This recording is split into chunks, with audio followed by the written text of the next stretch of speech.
Kind of mythical that, you know, some things don't burn. I think after Yarnell, when the 19 firefighters died, they found it had fractured boulders. That's how hot the wildfires are burning. The hottest recorded wildfires are 2,400 degrees now. Fire takes on a life of its own. The winds associated with a fire will blow those burning embers in places that you wouldn't think. The turbulence that are caused with a wildfire, it's like a hurricane. That tells you how powerful the winds that are associated with wildfires. Now blow 2,000 degrees in your direction. It's extreme stuff.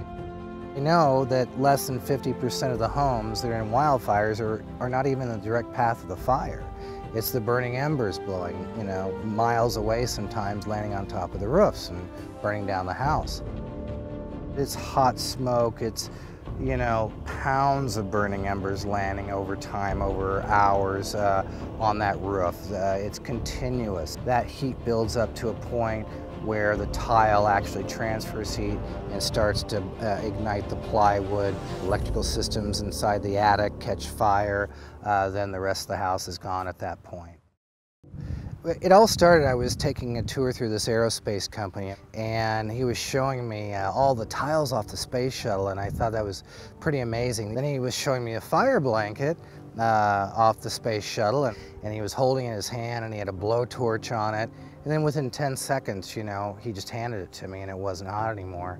Fire blanket was used initially, you know, for re-entry. You know, the shuttle would come down at 17,000 miles an hour, and for 7 minutes it was enduring over 2,700 degrees. So I thought, well, that'll protect a home or a building. When we were testing our product with Santa Barbara Fire Department, we actually took one of our wood pieces that was treated and put it into that huge pile of brush. And that fire lasted at least a half hour. And we reached in and actually got our wood piece that we had treated.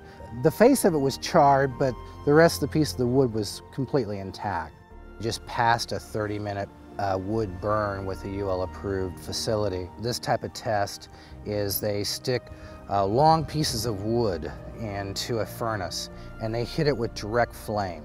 And usually the maximum test is for 10 minutes.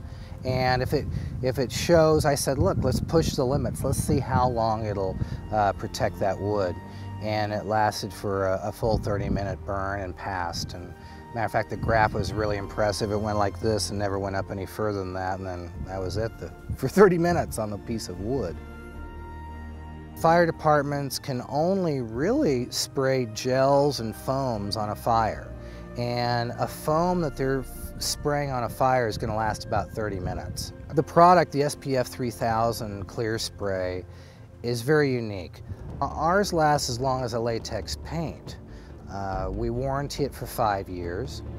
The way since it is a new product, one of the things that we do is we'll lay out 5 pieces of wood that have been treated, and we'll leave them on somewhere on the property. And every year we'll come out to that homeowner and we'll put a blowtorch on it for 5 minutes to see if it ignites.